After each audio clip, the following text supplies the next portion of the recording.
So hello, we are in this new episode of La Ninfa Eco. Today we have a very special episode about conferences, academic conferences, congresses, or the academic and the writing world. I wanted to talk about this relationship between writing and academic conferences and how they work together. And I have very nice guests with me today, people who have a lot of experience in these worlds, in the academic and in the writing world. And I'm very, very honored to have them here with me. I have Gabriela Layton, Ahmed Kaysher, Melanie Márquez Adams, Mariah Whelan, and I have Enrique Bernales Albites, who is part of La Ninfa Eco as well. I would like to start with introductions so people can know you a bit better. And I'm going to ask you to just introduce yourself if that's possible. So I will start with Melanie, which is the one that I have first. So Melanie, could you please introduce yourself? Of course. Thank you so much, Gaby, and thank you so much, all of the team of La Ninfa for the invitation. I'm super happy to be here today. My name is Melanie Márquez Adams, and I'm originally from Ecuador, and I've been living in Tennessee, the controversial but lovely south of the US, for 12 years now. I love it here, but I'm also critical of many aspects of the Southern culture, of course. I'm a writer, I'm an editor, I am a translator. I have published 3 books. One is a collection of short stories. 2 are collections of personal essays about my life here in the South as a Latina writer, as a Latin American immigrant woman. I like to explore all of those aspects that are constantly clashing within my identity as a woman, as a writer, as a person, as a human. And it's just lovely to meet you. Thank you so much. Thank you. Okay, thank you very much. Melanie, it's a pleasure to have you. And it's the first time that we are also together, or in a way together. Okay, I will continue. Thank you. I will continue with Mariah, who is next to Melanie. Amazing. Thank you so much, Gaby, for inviting me today, and to all the La Ninfa team for making this happen. I really appreciate it. Thank you. My name is Dr. Mariah Whelan. I am a poet. I've got 1 book of poetry out, another one coming out maybe this year, maybe next year.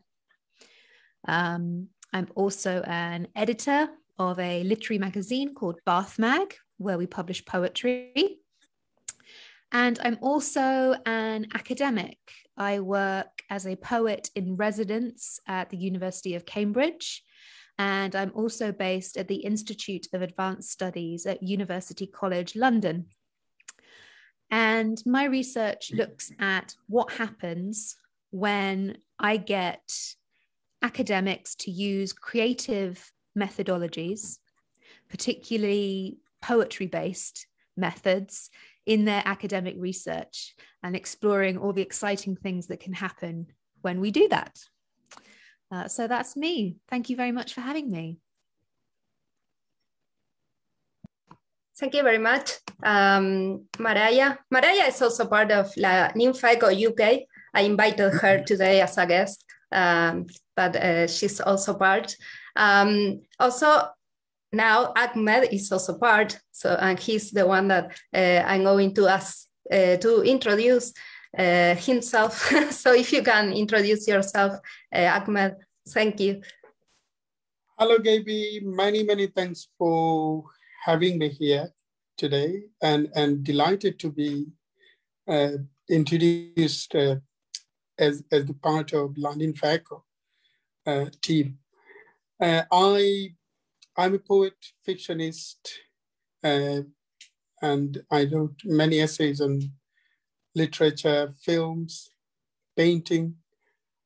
And apart from those, I direct one of the leading Indian classical music promoting organizations here in the UK, and that is called Shodho, Society of Poetry and Indian Music, that hosts so many festivals of predominantly Indian classical, but also global music. I'm also a curator of other music festivals, and that include Baul and Pusho Music Festival, Radha Raman Folk Festival, where you came, where you joined all the way from Oxford, and that happens in Leeds. I also curate the Granthi International Poetry Festival, which has been hosted by the Granthi, a leading South Asian platform for literature, philosophy. Thank you. Okay, great. Thank you, Ahmed. And now I will continue with the last guest, which is Gabriela. It's the last in the way I'm seeing them. So Gabriela, if you could please introduce yourself as well. Well, hello. First of all, I'm very pleased to being invited here. So thank you very much, Gaby, to do me this honor of being here speaking with you and all your audience. My name is Dr. Gabriela Layton. I'm a poet and an academic. I write poetry in Spanish and in English, and I am a researcher and a professor at the National University of San Martin in Buenos Aires, Argentina. And I'm head of languages and literature in foreign languages at the University of San Martin. And I'm also the head of research at the University of Morón, and that is also another university of Buenos Aires. Both are very big and prestigious universities. And we organize at the National University of San Martin, we organize different conferences every year, international conferences on literature and film studies. And this is what I'm going to talk about today. So thank you. Thank you. Now I will continue with our co-host today, which is Enrique Bernales Albites from Peru, but resident in the United States, as well as Melanie. So Enrique, if you could please introduce yourself as well. Hi, everybody. I am a writer, a poet, a scholar. I currently am an associate professor of Spanish at University of Northern Colorado. I used to live in the South. I really love the South of the United States. I used to live in Arkansas. I live in very close to the Delta, the Mississippi Delta, for 5 years. I really, part of the most important, the richness of the American literature, culture, and folk culture, and musical culture come from the South, that part of the country. I really learned a lot about that beautiful part of the country. No, controversial, but like many parts in the world, they have a lot of rich culture. No, I'm very happy to join you here on this wonderful event. I am very happy to co-host with Gaby, the wonderful director of the Ninfa Eco. Thank you very much. Okay, so we have some comments already. So we have greetings from San Martin, Buenos Aires, greetings to everyone. So we have many people leaving comments already. If you could, the audience, if you could please leave questions that you may have for today. I will ask those questions to our lovely guest tonight. And I will start by asking some questions because today I wanted to talk and to think a little bit and to discuss this relationship between the academic community, the writers, is there a relationship there, or are they separate worlds? How that work? How is the conference world? I was very intrigued because Gabriela is organizing a congress in Buenos Aires. That is a very important congress with people from many universities like Oxford University and people, academics from everywhere really. And I was very intrigued about this relationship, about this connection between academics and writers and writing and all these, you know, these connections. And I wanted to start by asking you that you have experience either organizing conferences or assisting conferences. And I would like to ask you, what's the effect of conferences on literature? What is the effect that a conference or a congress could have on writing or the literary world? And I would like to start by Mariah and Ahmed, because they are in the UK and it's quite late here. So I want to start with you, maybe with Ahmed first, and if you could share your views about this. Thank you, Gaby. Very important questions, and especially, as you know, as like yourself, I am also looking forward to join the Congress being hosted by Gabriela. And that is also another, a very important Congress. I think these congresses, especially the academic congresses, develops many different ideas. So we do have to have a balanced relationship between creative writing and also the academic research. Academic researchers always guide sometimes the future works. If it is in relation to literature, that is fine. If it is in relation to any art form, for an example, music. So academics always are the key inspiration for writers, for musicians, for creative people. So whenever, I think sometimes this is a vice versa relationship. So sometimes academics, sometimes a creative person, academics are also creative, but I mean, say for instance, someone who just writes poetry, or someone who does just music apart from just criticism. So they sometimes, I mean, most of the time nowadays, especially at this moment, their ideas are shaped by what is happening in the academic world. So say, for instance, magicism, for example, what is the key feature of Latin American literature. So this terminology was identified by academics first. Perhaps writers did not write. Marquez, for example, said, I didn't write anything focusing on magic realism, especially the 100 Years Solitude. So, but academics characterized some of the key features of some of the writers, perhaps, and then they develop ideas, and then they influence the writers of the next generation. So that is an input from me. If Mariah would like to add something on this. Sure, thank you.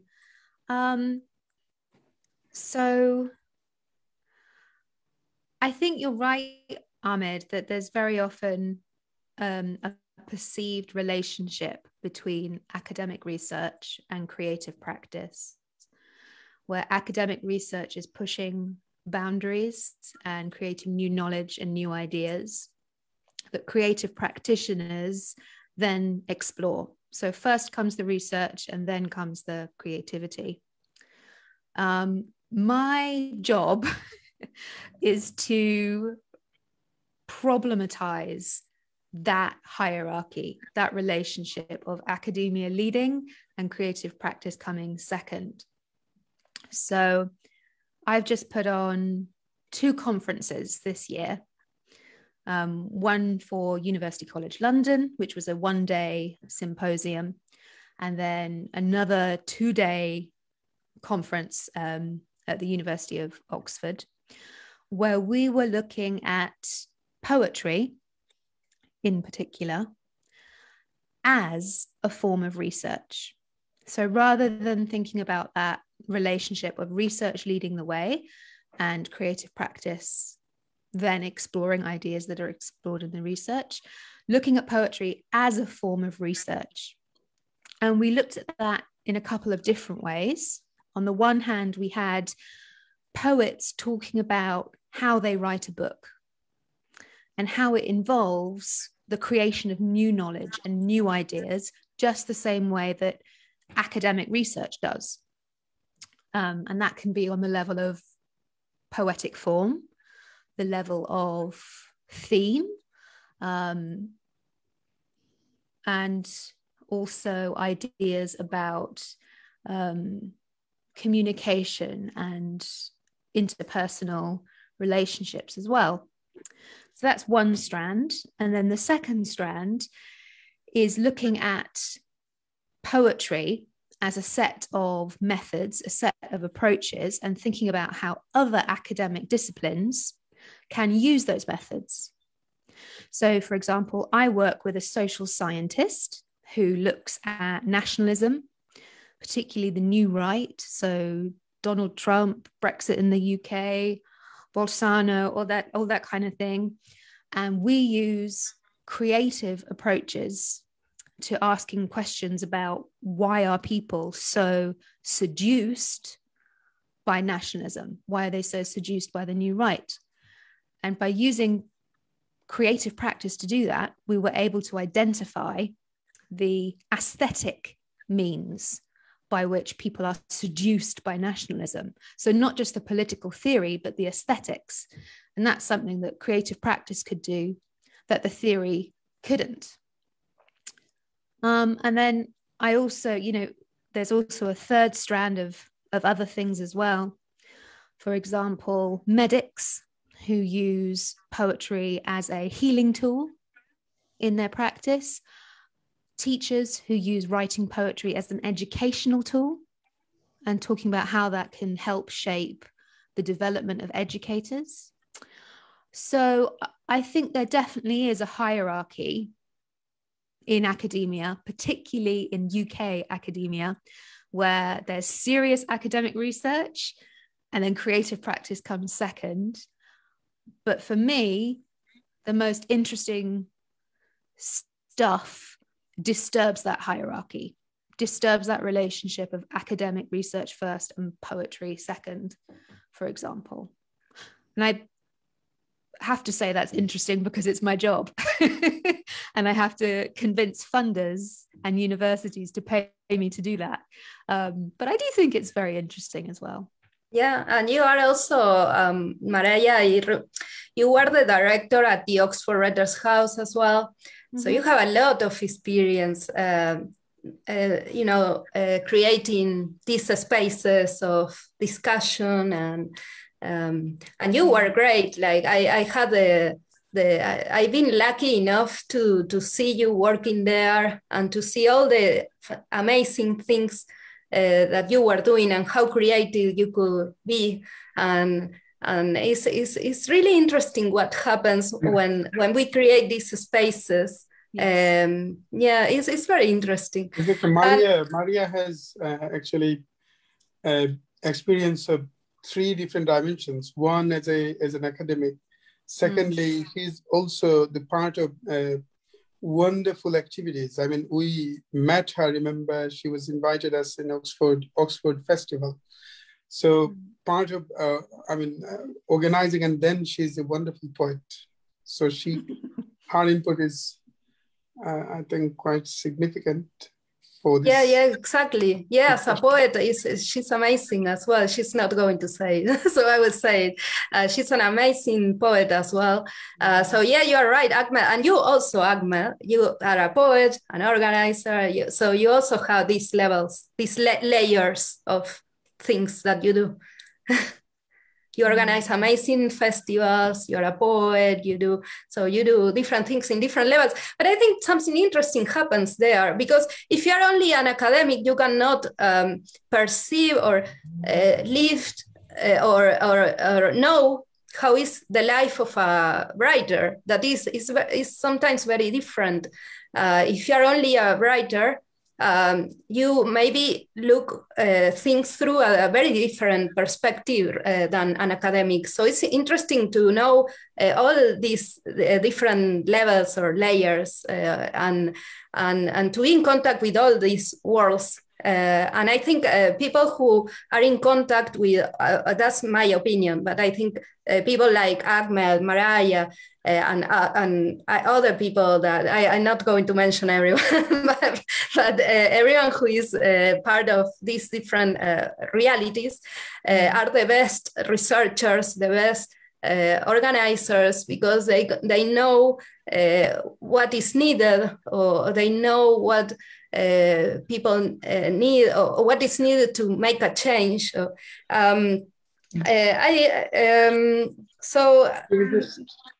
Yeah. Just a second, Gaby. I mean, I will. I look forward to listening from Gabriela and Melanie. But like I mentioned, can I go off screen now and then I'll listen? Yeah, definitely. Thank you. Yeah. Thank you. Thanks for letting us know. Bye-bye.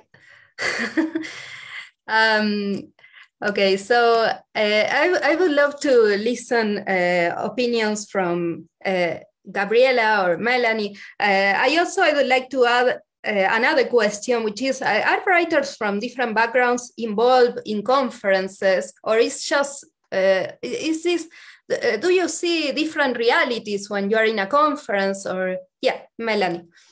Well, first of all, I would like to say that I've been at the intersection of academia and creative writing, because I was part of the MFA in the University of Iowa. For those of you who are not familiar with that term, an MFA is a Master's in Fine Arts. And in the US, the MFAs in creative writing in general are popular, you can practically find them in every university.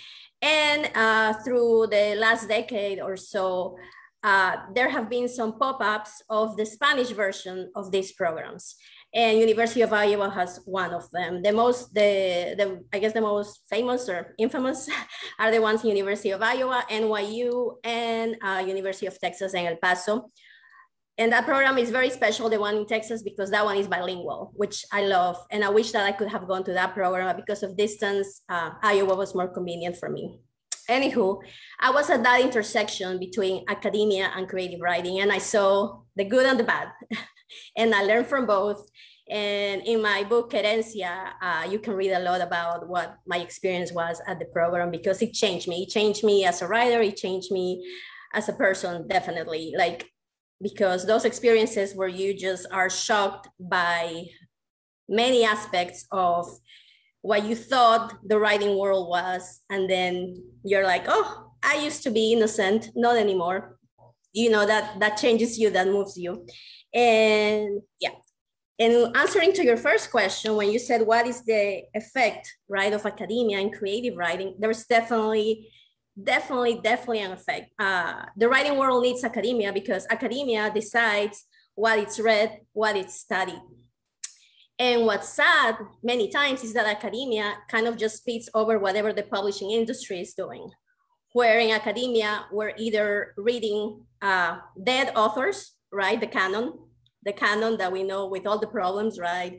Misogyny, elitism, blah, blah, blah, which are repeated, right? Because the publishing industry, if we see who are the writers that are getting the most published, there's some gender issues there. There's also some countries of origin, right? It's always Mexican authors, Colombian authors. Lately, there's been a group of female writers from Ecuador and Argentina that suddenly are making an appearance in the publishing industry. But how are we labeling that? A boom. That means, oh, it's just like a pop-up. It's like they were never there. There were never women writers in Latin America. And we know that's not the case, right? So then I see these problems, right? Where academia is just kind of like I don't know, continuum of the publishing industry, where there's problems of privilege, of access, who gets to decide what the canon is, what literature is, who gets a space in that canon, right? And your second question, where it's like, do writers from all backgrounds have access to those spaces? No. No, because for example, the most well-known writing conference here, it's called AWP, the Association of Writers and Writing Programs. And I've been a couple of times, and it's, I don't know if to say it's funny or sad, but it's just an extension of academia, because who gets to go to those expensive conferences that involve trips to other states, right? That involve all this membership costs and blah, blah, blah, blah. It's mainly people from the academia world, from the MFA world, right? These MFA programs that I was telling you about, which are part of academia because they have the money from the university to go to these places. So once again, we see that the decisions are made just by those who have the privilege, mainly economic and also educational, to decide who gets to be part of the conversation, right? And not only it's the access, but also those conversations, and you know, and the same thing I've seen in literature congresses, because I've been part of those. I've been a Spanish instructor, so I also went to those language conferences. Whatever we talk about, whatever knowledge is produced in these spaces just stays there, because many times those papers, those theses, they're just read by other people in academia, right? So then how are we getting to the communities? How are we giving opportunities to emerging writers, to writers who don't belong to the academia world? So that's the issues and the problematic aspect of this academia and creative writing working together that I find in my experience in the US mainly. Thank you, Melanie. Again, it's a pleasure to have you here. You are also now. I'm not sure if I can tell the news that you have. Yeah, so you are going to launch a new magazine very soon, pretty soon. So yeah, I'm very happy to have you here and your views. And I was wondering while I was hearing you, what Gabriela, if Gabriela would like to add something to this, because Gabriela, you are very experienced organizing conferences. And I was wondering if you have a thought or something you would like to add or comment about this. Yes, of course. Yes, thank you. It was very interesting hearing Mariah and Melanie, because in Argentina, there are really only 2 programs of creative writing in universities. And one of those is a graduate program. And so there is only one undergraduate program on creative writing. In Argentina, there is a feeling that writing is a kind of, so the writer is a kind of artisan, you know, it's craftsmanship. I mean, you don't learn to be a writer, you just are a writer. You cannot be trained to be a writer. It's very strange, I know, but it's a kind of feeling that we have here in Argentina, that writers can be, I don't know, they could have studied letters or philosophy or sociology or nothing. And we have a very nice emerging group of writers who are from deprived areas, who are writing about their realities of our shanty towns, our villas here in Argentina. And those writers have a wonderful voice asking to be heard. But of course, they are very far away from academia. So it's like if academia in Argentina and writers are 2 complete different worlds. Writers in Argentina have more to do with show, I don't know, with TV programs or you know, kind of some artistic feature that is not really intellectual, you know. So there are a lot of programs on writers, and of course, they are not very popular, but there are.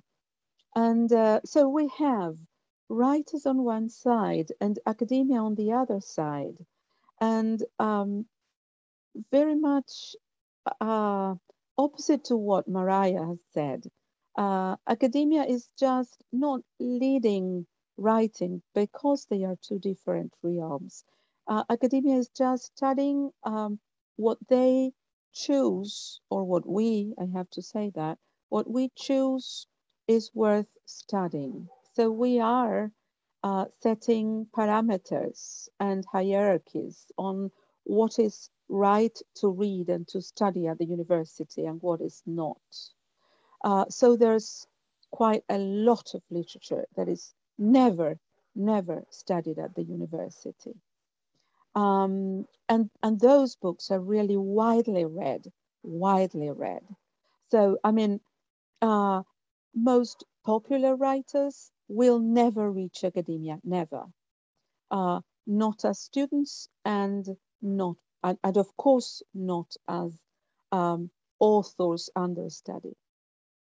So again, there is a lot of elitism, and I do agree with Melanie a lot, especially being a feminist as I am, that gender issues are a big issue in academia still today. I mean, my topic of research is post-colonial literature written by women, and you know, this topic of women writers, at least in Argentina, is still a problem. I mean, of course, there are much more men who are, at least who reach the publication stage, and of course the big editorials and these things, you know. So we at the University of San Martin decided some years ago, in 2013 or something, that we could do with inviting some authors to our conferences. And so we started to have some panels of critics and scholars, and some panels of authors. And it was wonderful to see how they, I mean, the authors, the writers, never stayed in the conference to hear the scholars. The scholars were all the time discussing among themselves, and the writers came, said what they wanted to say, and went to their house. And they couldn't feel they had the right, or they could stay in an academic conference, you know. So that was something that was really weird. Whereas the academic world is always like seeing the different writers as I don't know, as topics of study. So they did stay for the panels of writers. A second thing that I wanted to say was that we organized together with Lancaster University from the UK the third edition of Writing for Liberty. And Writing for Liberty is a conference created by Lancaster University. That is a conference with the spirit of the conference is that writers and scholars and professors and researchers are together in the same conference for 2 days, for 2 whole days, and they discuss things together.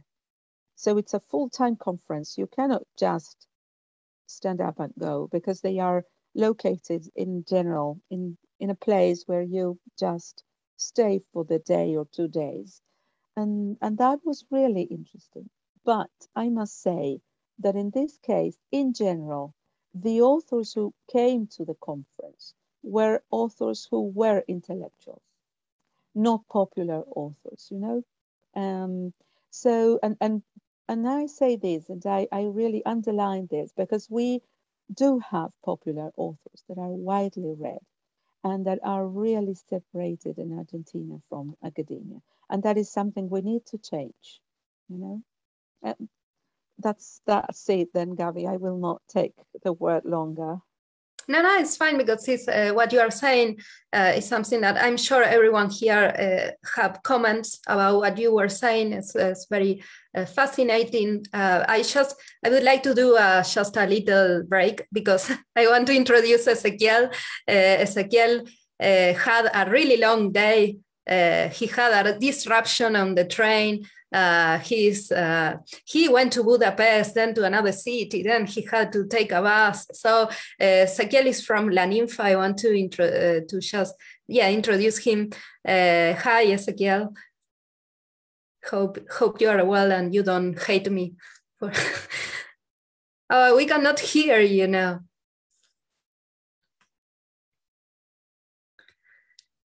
Now you can hear me? Yeah. Okay, thank you. Well, more than nothing, I was listening all of you in my phone, but I couldn't participate before because the signal of my phone was not so good in that moment. But I was listening Gabriela, Layton in the last minutes, and if I have the opportunity just to hang something about what she's saying, it was really interesting that taking what you said and what you thought, and I go with your idea, okay? I'm studying here in Hungary. I was a student in Argentina too. I was in Congress of Literature in Argentina, and here I participate in Linguistic Congress, different ways, maybe more academic, but I have to be honest, the hosts are one thing, the talents are other stuff, and the students, we belong so far away, you know? Like me today, we're running the train to don't lose the way. So maybe like a joke, but the answer is real.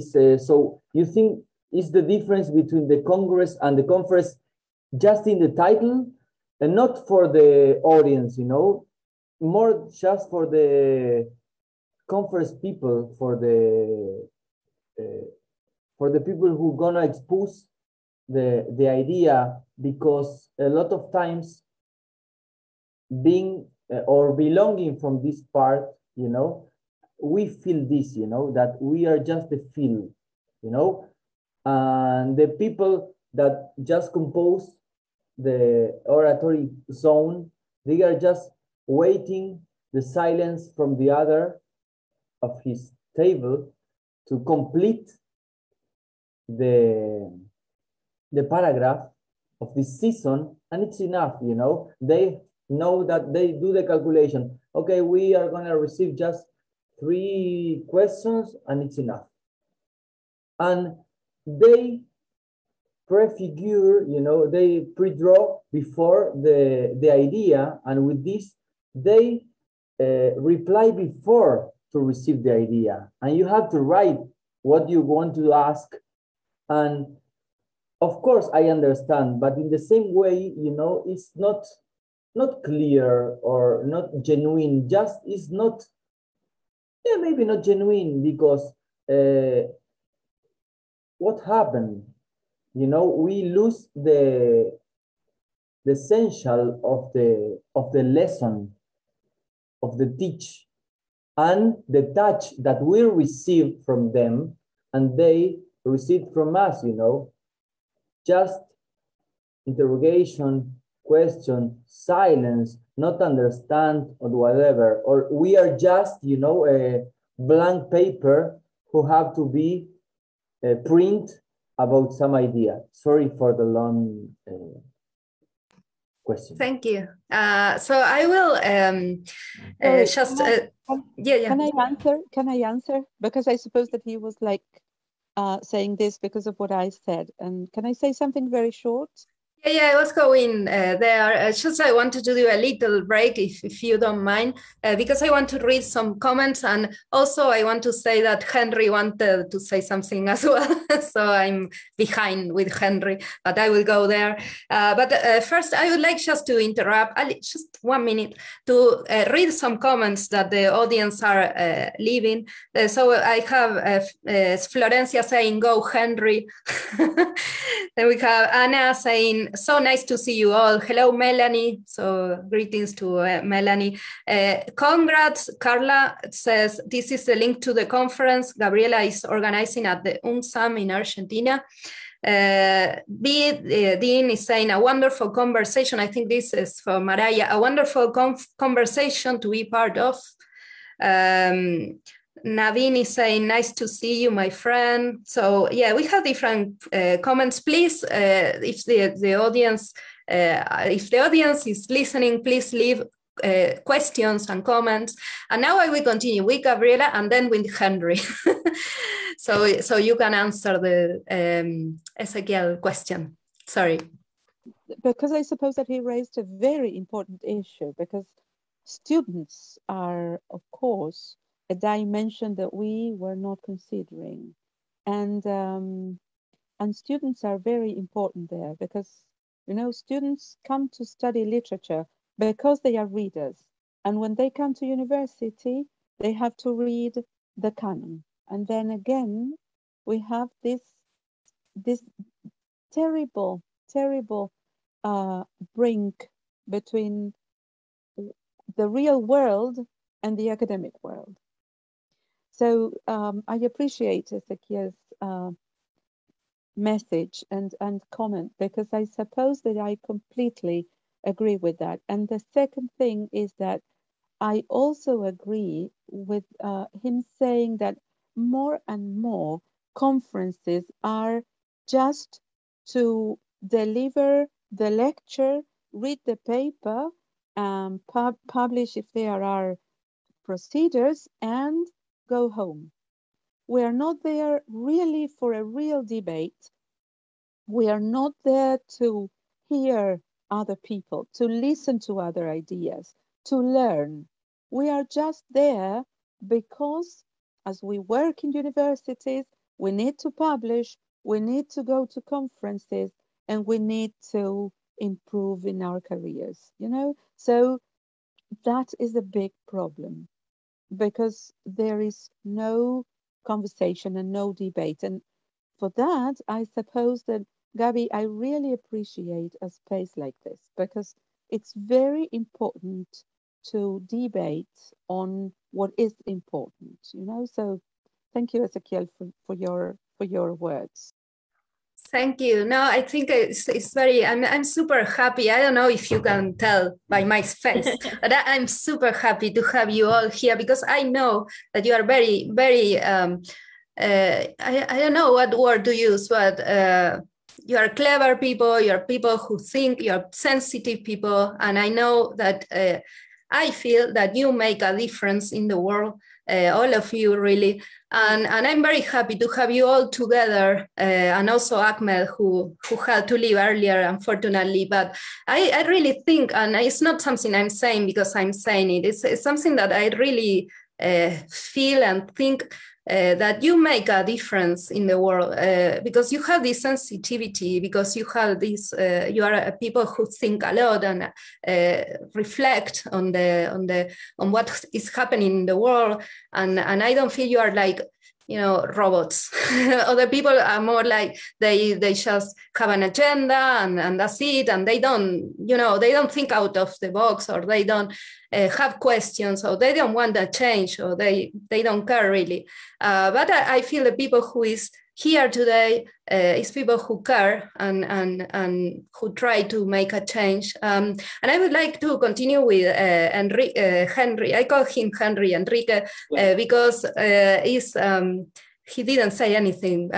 So it's time for you to I will give you the, yeah. Yeah, I was, thank you, Gaby. I was very happy to listen to Mariah, to Ezequiel, to Melanie, to Gabriela, and to Ahmed. I want to follow with what they were talking, Ezequiel and also Gabriela. I was thinking about the students too, but I was thinking about the passion and love, no, what we do, no. I have a good friend, a Spanish professor in the state of Georgia, Luis Gonzalez, and we always talk about these things that happen in not only the writing community, not only the cultural community in terms of where the events are organized, but also in the academia, no? How something that we love, we used to love when we were kids, like literature, became something bureaucratic, no? Like we need to do a presentation, but we didn't feel the passion there for literature, no? And that happened also with the writers too. Sometimes it became some bureaucratic thing, and we forget about the importance for the people, for the kids, for the students, for the people that really feel in love with literature, no? And I am very happy that Gabriela and Ezequiel mentioned it. I think academia is also a place where the passion for this field, for literature, can be expressed, no, for the students and the conferences. I really love my experience as a student, also as a scholar in conferences, both as a writer, but also as a scholar, as a professor, and how things can change, you know, in terms of the topics that we learn new things, because sometimes the thing here, and something that also with Gaby we talk a lot, is about the ego, no? The topic of the ego, no? I love to learn new things in creativity and poetry. I'm a poet too, but also as a scholar, I love when something new came out in terms of what about the studies, no, literature studies, no.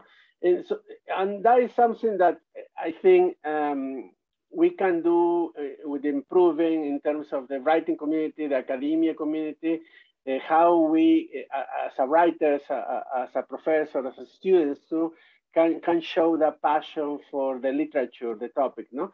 And one thing that I really like about Mariah, because I follow her in Twitter, and she was involved in a recent conference, literature conference about poetry and research, is how in this space, like these platforms, like Twitter, you can see many people interacted with different topics, but also academia and poetry is present there, no? I really like how, because we are part of a generation that transitioned from those spaces before the COVID, where conferences were not connected with platforms like Twitter or for example, Facebook or Instagram, where you need to really go to a place or listen to the presentation. And the most of my colleagues, what they do is to tell, okay, you are in New York, if you are in London, if you are in Lima, go to that place and you will listen to the conference. But now I see more writers and more professors, more people in academia wants to interact more with the platforms, no? And to really fill that gap, that people want to know also about what the writers or the people in academia do about poetry, about research. No, I really like how, for example, the recent conference that Mariah was involved. I was following all the tweets. No, this is a new topic that we're discussing about poetry. I really like how in a Twitter, no, because you can see elephants. You can see politics, no, it's a lot, no, in my country, my birth country, like Peru, with the new government, a lot of topics, a lot of tweets about the politics there, elephants, but also poetry and research that are present. No, I like that, how the universe is changing in terms of how we use the platforms for conferences, for writing, and for creativity. No, thank you. Can I say something, Gaby? Okay, I think that I agree that there's a lot of people with passion, a lot of people like Gaby was describing us, which I think, well, thank you for describing us as people. Like, I was like, well, I try my best. I don't know if I get to that you were talking about, but yes, definitely. I've met some wonderful professors, people who are talking about really interesting things, really important things. But what I've seen in general is a disconnect of what happens in the classroom, of what happens in the conference room and the community. I think that if we really want to create a change in the world, we cannot forget about the community, because most of the population is not going to be inside the classrooms, right? So I think a way to do that, especially in creative writing programs, should be to make community outreach a component of the program, right? For students to teach workshops in their communities, especially for us, those of us who are writing in Spanish in the US. I thought it was so sad that part of the MFA program in Iowa didn't involve reaching out to the Hispanic community that was very prominent in Iowa to get them writing their stories. Imagine, I've never heard about immigrants like in the Midwest, like immigrant stories. I haven't heard a lot of the experience in the Midwest. And I'm like, we're missing out on these stories because we're not reaching out to these people and facilitating these workshops where they can learn how to get those stories out to the world. So this is what I mean about this disconnect with the community. And yeah, that's great when we post these different conferences on Twitter or Facebook, but if we don't literally involve the people into the, how are they gonna be like, oh, I'm not interested in that. That's just a bunch of professors talking about same old, right? That's what they're gonna think. That's what most people are gonna think. And then we don't reach them, right? We don't create that change that we want to create. So I definitely think that the academia world should reflect upon this. How do we make community outreach part of the experience of academia for students, for professors? I think that in general, in both the language side and also the creative writing side, I've definitely seen that disconnect. And especially here in the US, where with the Donald Trump administration, we had all that hate towards Hispanics, towards the Spanish language. We're missing out on a great opportunity, languages departments and Spanish creative writing departments, of changing this, of making Spanish one of the languages of the US like it should be, of making Spanish a literary language, because it deserves that right. And I just don't see that there's a lot behind that, right? So yeah, I know that we are creating knowledge, that academia is academia and it always will be, and I respect it, even though lately I've been very critical about it. However, let's not forget about the community, because at the end, that's where we're gonna create a change. Yeah, exactly. Thank you very much. I know, I'm sorry, I'm the annoying one because I'm in charge of the time. And 1 hour passed. I wasn't aware. I looked at the time and I was like, wow.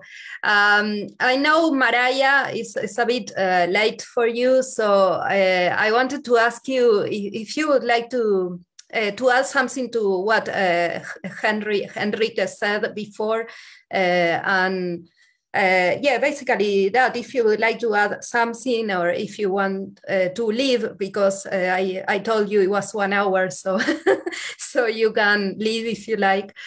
So yeah, I think I'll give a comment and then probably make my way to bed. Yeah. If that's okay, just to talk back to Enrique, Ezequiel, Melanie and Gabriela, everyone's points really about the connections between research and students on the one hand and community on the other. So just to address Melanie's point first about the community, I don't know how research is funded in the US. I don't know much about that at all, but in the UK, in the humanities and literature and creative writing, the majority of research is publicly funded. So it's money you have to apply to the government for. And that comes with certain rules and regulations. So every piece of research you propose for funding, you have to factor in public engagement. And one of the ways your research is measured is called impact. And that's the change it creates outside of the academy. So you have to make a case for how you're going to change people outside of the academy, and how you're going to measure that, and how you're going to make that a practical reality. So part of your professional training as an academic on a PhD program, for example, is how to do that, how to make that a reality. So you're very much encouraged to work with usually the local community at PhD level. So if you're working at the University of Manchester, talking to people in the city of Manchester in the UK, or if you're in London, your region of London, things like that. So it's a really important part of being an academic, really. Although for more old school academics, they will get like junior researchers to do that bit because they don't really care about that bit. So it ends up with PhD students doing it, which it sounds like a really good idea, right? Like you have to create change outside the academy. But sometimes it's not done in very authentic ways, quite arbitrary ways. You know, you give people a questionnaire with very specific questions to create a narrative of change that you've created. So there's a danger of it becoming just a box ticking exercise to get your funding. But that said, I do think there are a lot of academics who are genuinely interested in how their research affects people outside the academy. And there is a genuine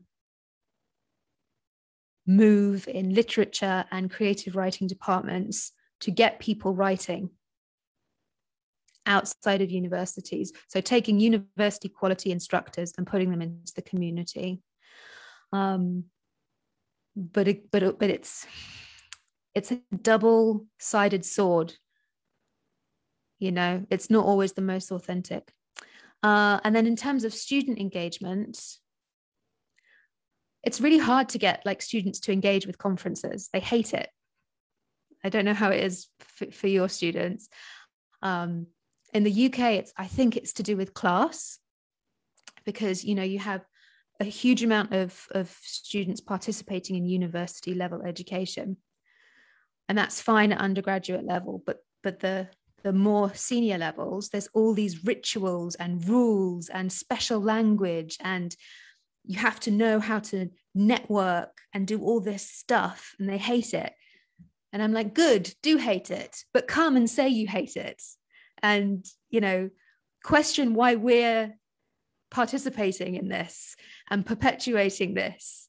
So I get my students to come as part of their final grades. They have to like ask questions or write a report about a conference or a symposium I'm putting on with a critical eye. Like, don't just look at the literature we're discussing, but all of the structures we put around literature and writing, and help me dismantle them from the inside out, hopefully.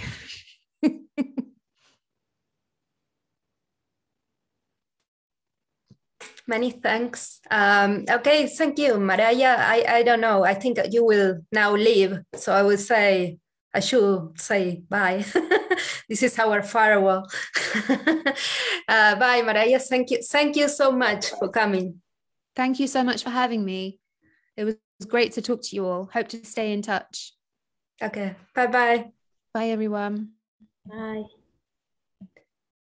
Okay, so I will, Gabriela, you have a presentation, and I know you also need to leave soon. So I would like to continue with that. I was going to talk about congresses or conferences that you are going to organize. And so, yeah, I'm looking forward to seeing your presentation. Yeah, thank you.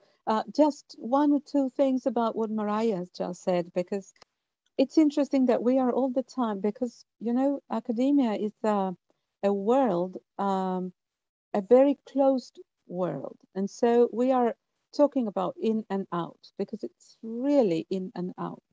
So we are talking about reaching the community, because we are in and the community is out. In Argentina, universities have the obligation of reaching the community. And we do have the obligation of working with the community, even if we want to continue teaching our programs, because or else we have a National Commission of Evaluation and Accreditation, and they come to the university and say, okay, tell me, what have you researched and what have you done with your community?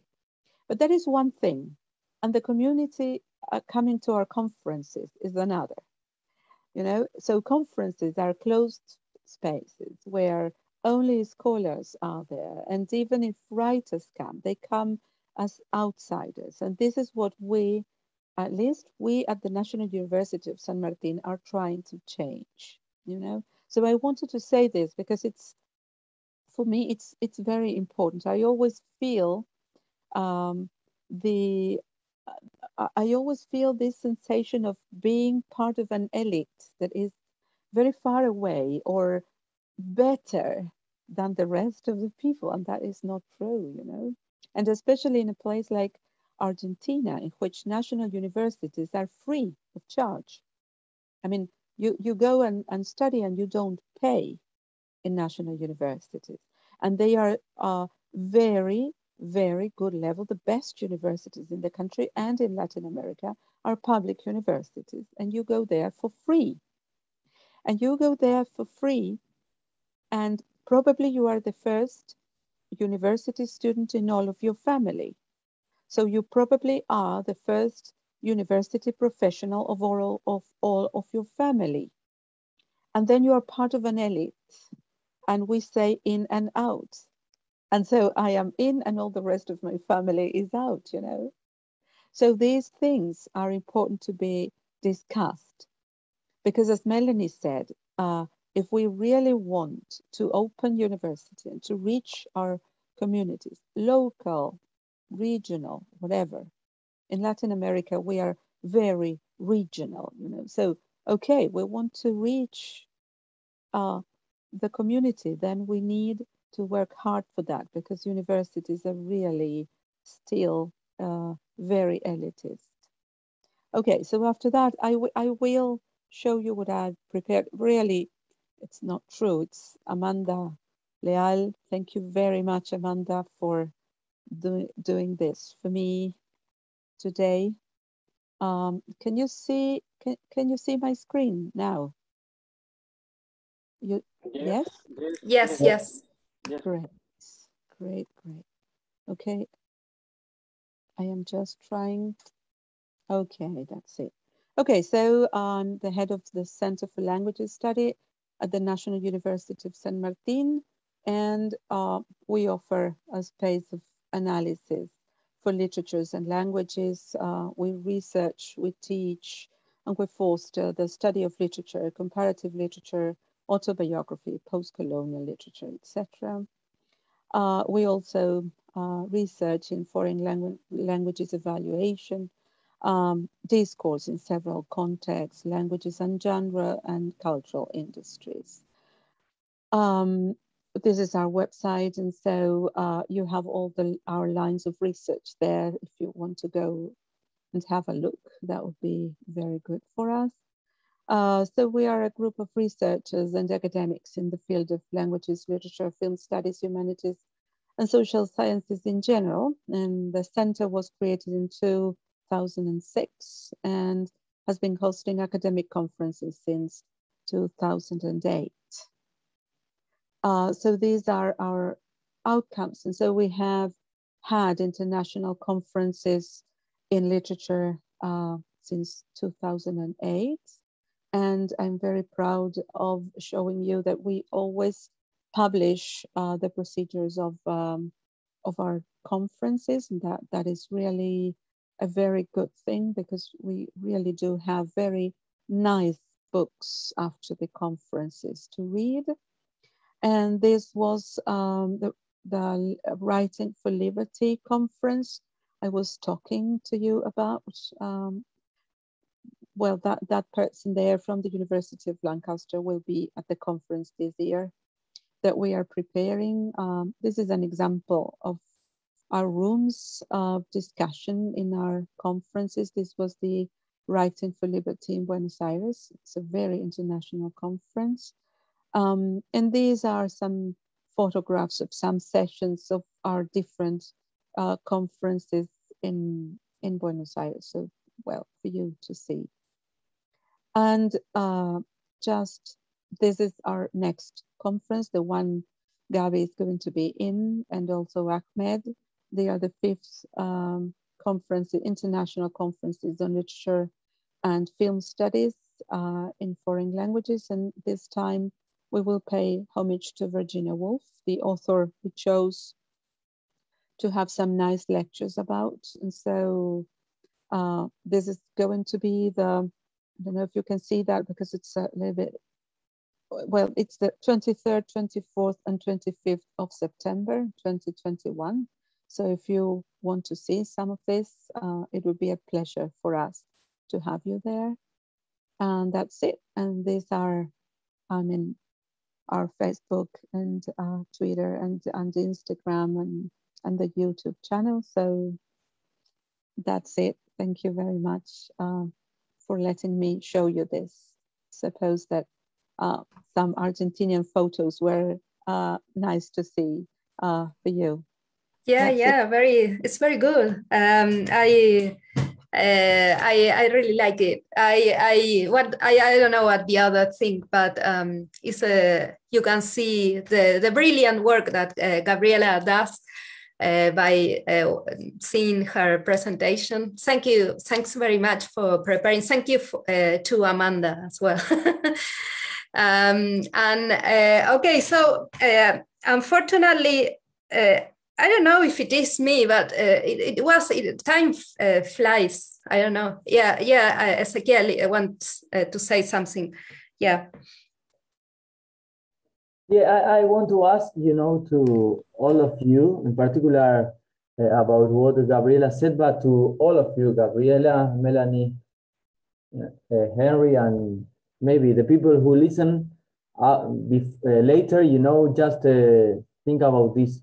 The question is taking a starting point of Gabriela, how, and more than nothing later that you show now, how you think conference presentation, taking what we talked before and about the air of this presentation, what Mariah said too, what Henry said about social media. I want to ask, depending the platform, or even the field that you're gonna give the lesson, analogic or virtual, presential or virtual. How you think of them as used? So you think about platforms that diffusers or presentation, especially considering how Gabriela used to say to do left out, or for example, think about networks that people that gonna be ready to receive this. So the point to be more clear is you think on computer just to be casual, could be cell phone, tablet, or whatever, or even people who just receive later in the podcast, because now we know too that some people take before, and later, for we are before, they think that we did before, but it's gonna be in our future, and we have to think that someone gonna take this, but how you prepare this, and more than nothing, how you think, for example, the question zone about this. Why I ask this? Because it's really interesting, we belong directly or shortly or maybe longly about forum season, maybe more. Now it's more frequently, but when we started to use the internet was more difficult, but we used to be more clear in forums. Now it's overdose of phantoms or unhealthy people or whatever, but even with this I think, guys, sorry for the expression. We have to accept that they exist, and in the same way with this ghost, the thing continues. So the real question is how you think, you know, your presentation, because in my particular way, I started to study here. I have 1 semester presential. A lot of conferences that I had were virtual. All my study is virtual. Even the highest presentations from people from outside, like you, for example, you know. And for us was really interesting. And we were the people who said to the teachers and the deans, please publish this. No, but if we put this in internet, all the people, and we said, it's your problem, not us. And if we have the hang to take more people who want to ask, we are going the same way, and you are going the same way. And I'm honest to ask this because after we offer to the university, open the door, virtual worlds and the doors, this semester they received 50% people than before, you know, to enter to the university. Maybe just doubts or whatever, but some people decide to take the risk. So in that way is how you prepare this before the pandemic situation, you know. Of course, we know that in that situation, everything is weird and different. And maybe to not stall more time is how you think after pandemic situation, you know, how to present or prepare the presentation to all of you. Well, very short answer. I hope that we keep this Zoom, Facebook Live vibe going on, because if there was a silver lining to the pandemic, it was this, that all of a sudden, many spaces open up to everyone in the world, no matter where you are. And that to me, it's the beginning of the revolution of not only keeping knowledge in academia, right? And so I would hope that even after the pandemic, if it ever ends, because we still cannot see the light at the end of the tunnel, we still keep hybrid spaces, right? I understand that we want to see each other, and that's great. I mean, I'm craving to be able to actually sit down with other writers and have workshops in person. But let's keep this hybrid type of events, right? In the classroom, in the conferences, right? Because that also kind of takes care of that privilege issue that I was talking about, how expensive it is to travel to a conference that it's in another country, that it's in another city, all of a sudden. And maybe there'll be some spaces that we still want to keep closed, and I understand. But opening up some of those conversations, right? Especially those that involve the community, especially those that could benefit from emerging writers having access to them. For people who live in rural communities, right? Who live in places where they can only dream about attending these conferences, attending these opportunities. I think that social media, that Zoom, Facebook Live, podcasts should be an integral part of any initiative of producing knowledge in academia or in any space where people are talking about these important issues. Yes, definitely, because then we're creating even a greater impact beyond our community. We're reaching out to the world. And to me, that's just magical, really. Well, yes, I totally agree with Melanie. I suppose that the pandemic is a before and after. I mean, my photos there were of the previous conferences that were all of them face-to-face conferences. And of course, it was very, very interesting to be together and to talk and debate face-to-face.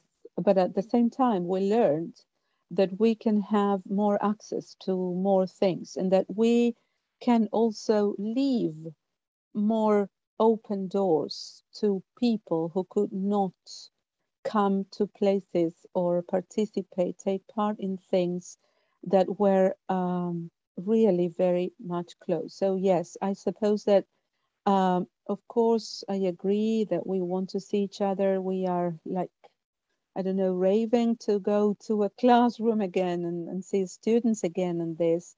But at the same time, we learned to use these different platforms, all of them.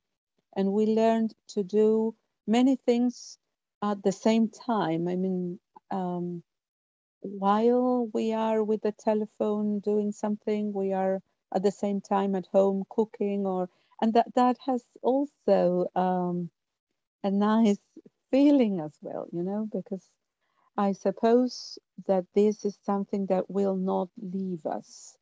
Um, I do believe in hybrid education and events from now on. Yes, I agree with Melanie totally.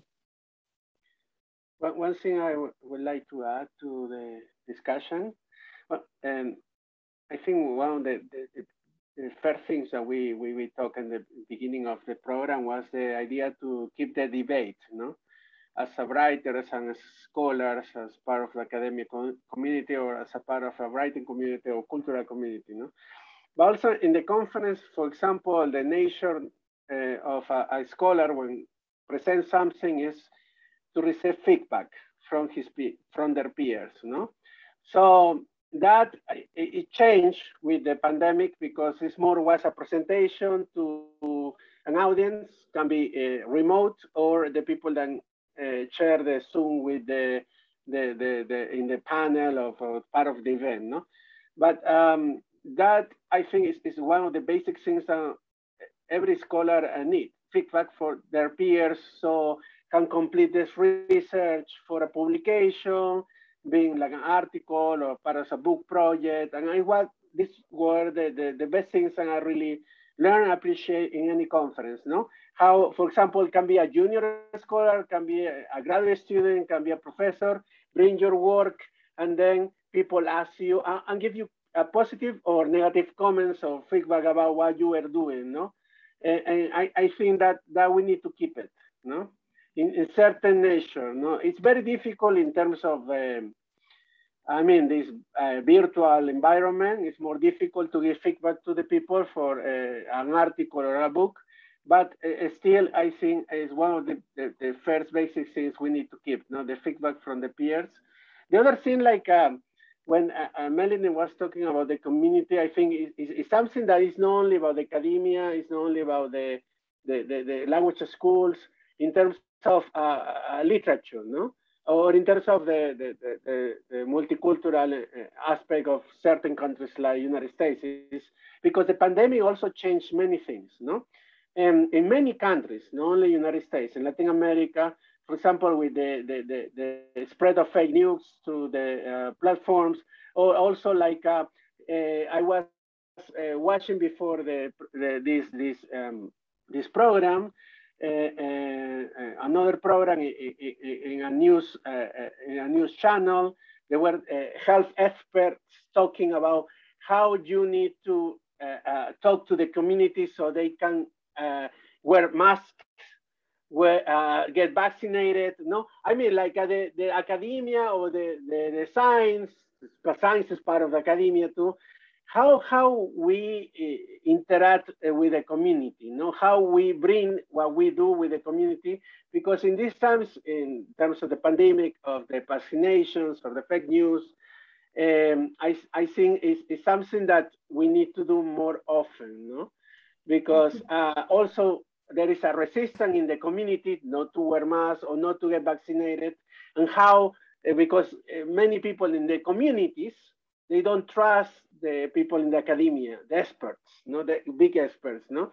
So it's something that is vital, not only for language, not only for literature, not only for poetry, but for saving lives, no. How these different communities, the work in the universities or in the labs, no, the experts, no, how we interact more often and to communicate easier with the community.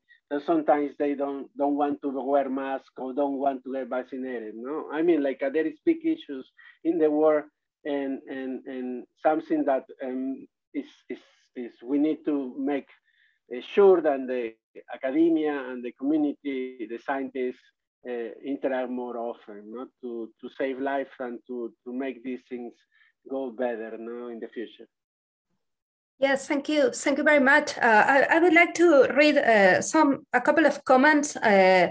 Lorena is saying, I'm proud of University of San Martin. Then we have, thank you, Amanda. Amanda is saying, thank you. Thank you, Amanda.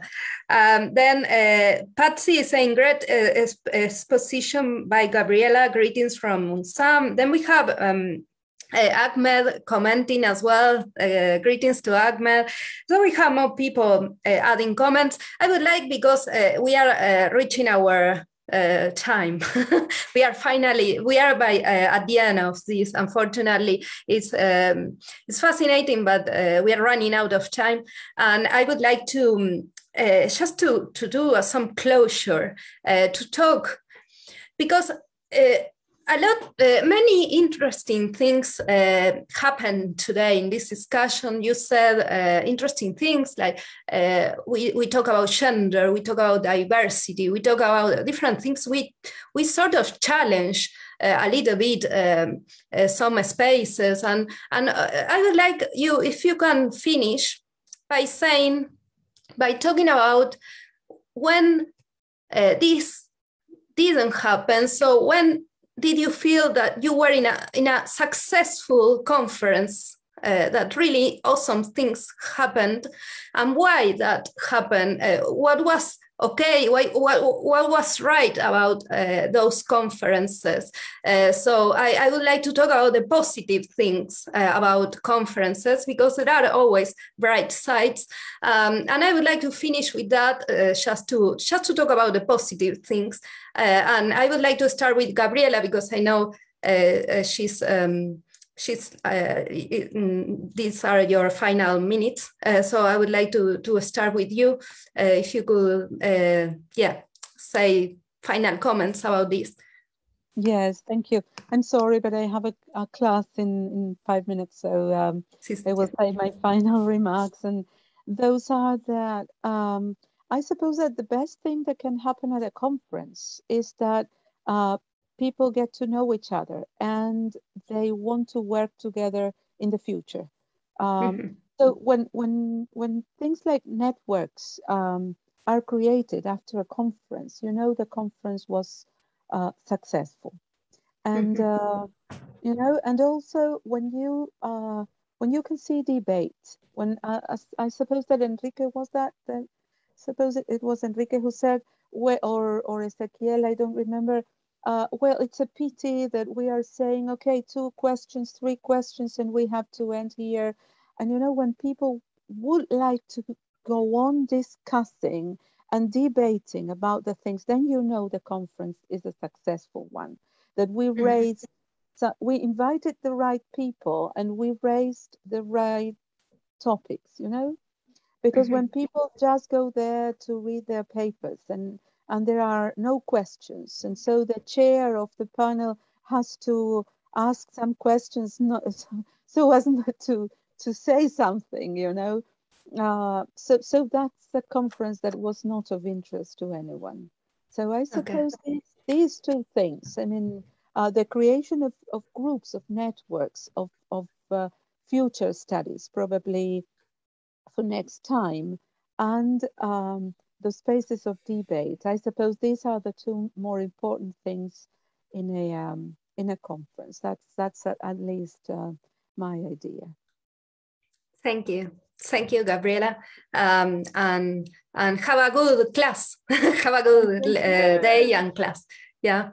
Thank you, and it was my pleasure joining. My pleasure. Bye-bye. Bye-bye, Gabriela. Okay, so I would like to continue with Melanie now, and then and you're the final. You are the only guest that was here until the end of it. So you survived the whole episode.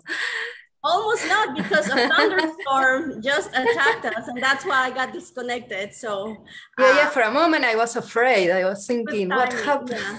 No, but thank you, Gaby, and thank you everyone at La Ninfa, Enrique, for having me. This was like so nice to talk about these things because I have so much to say, especially since I graduated from the MFA in Iowa. I just feel that I have so many things to say. There's not enough time for me to write them down. So I love the opportunity to have this type of conversations when I get invited to podcasts and to conversations like this, because then I kind of like can get some of that stuff out. That to me is very important because I cannot think about writing without a community. I just cannot even imagine that. So I loved everything that we said, all these ideas, all these different conversations about how in other places the community is such an important part of what's happening in academia. And I just wish in the US I would see more of that, because unfortunately I don't. But this is how we create change, by talking about these things, right? So let's keep the conversation going. Thank you. That's really nice final words. Thank you very much, Melanie, and thank you for coming. I let you know very last minute, so thank you as well for that, for being so accommodating and kind. So thank you. And Enrique and Ezequiel, co-host of this episode, I would love to hear your final comments about everything that people said today.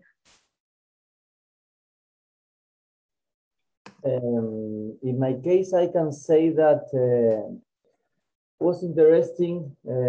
I told you before to do this conference. We talked yesterday that in my particular situation, I can talk in two sides. You know, one perception was when I was just a listener in Argentina about literal congresses, for example, in Rosario or in Cordoba, and with Cervantes Institute, and the other situations are here, you know, more particular in linguistic congresses, and are really differences. But the difference is that I can mark and go with what they said is about how population build the auditorium for this. Is the first thing, and the second, more interesting for me is that in the good way,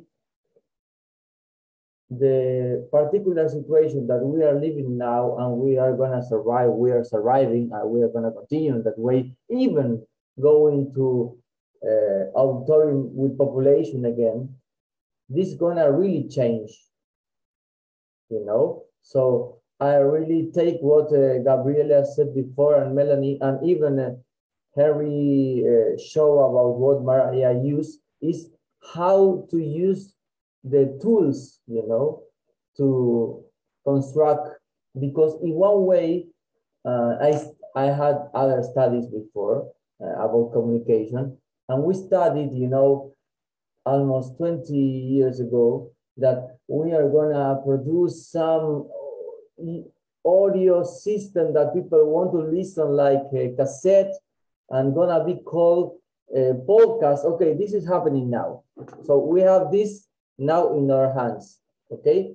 We have to take this between our hands, and we just like a schedule, not to stall the idea. Why I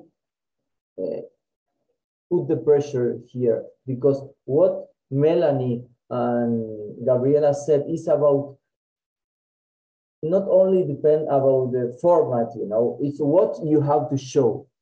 And this is the real stuff, not complete the idea before to do the Congress.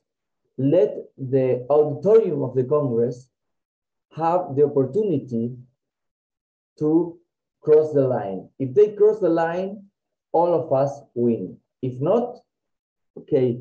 And more than nothing, because now we have to hang these expositions on the media. So we have to know that it's really probably that all the expositions, even like this now, gonna have people be auditorium later, and we have to let to these people the sensation that they belong here too. So not it being like delay, not like bad signal. In other way, it's because we want that these people belong us and we go with them to the same idea. So this is my perception, you know, that fortunately, or you know, I have to say happily, but or luckily, but I prefer say in that moment than nothing. Hopefully, we have people that really understand that we are using these stuffs in our way, you know. So this is just a bridge if you know how to use. And thank you for all of you to show, for example, with these conferences, how we have to use this thing. Thank you, Ezequiel. I think following what Ezequiel is saying, for me it's important, something that we already discussed before in our internal Zooms inside the Ninfa community, that the importance of communication, the importance of conversation, no? The value of conversation. No? And I think that these events, that this podcast that we are doing right now, for example, this one, I think that is the big message, you know, to keep the conversation going, to keep the debate going, to really motivate us to understand and to research more about these topics, no? The importance of to know about creativity, the importance how we, the creators of the scholars, how they connect much better with the community, you know, how the different platforms that will help us to communicate better also with community and with the peers, no? I think that is the most important lesson in today's program. And I think that goal was totally satisfactory with what we were doing today. Thank you. Okay, thank you very much. So, okay, unfortunately, this is the end. This is it. Thank you very much to everyone who joined us today.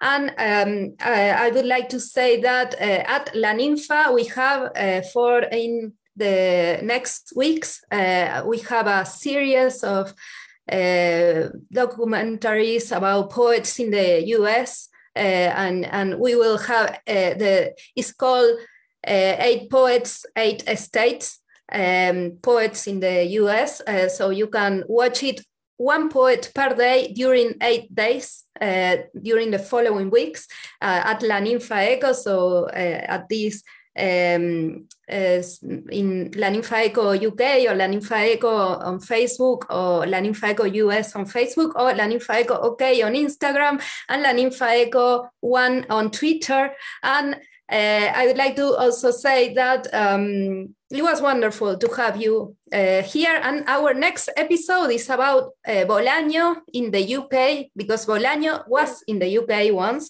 and I have very awesome guests. It's going to happen on September, so next month. So this is the end. Thank you again. Thank you very much to everyone. Thank you, Melanie, Henry, and see you during the next episode. Bye-bye. Everyone, bye.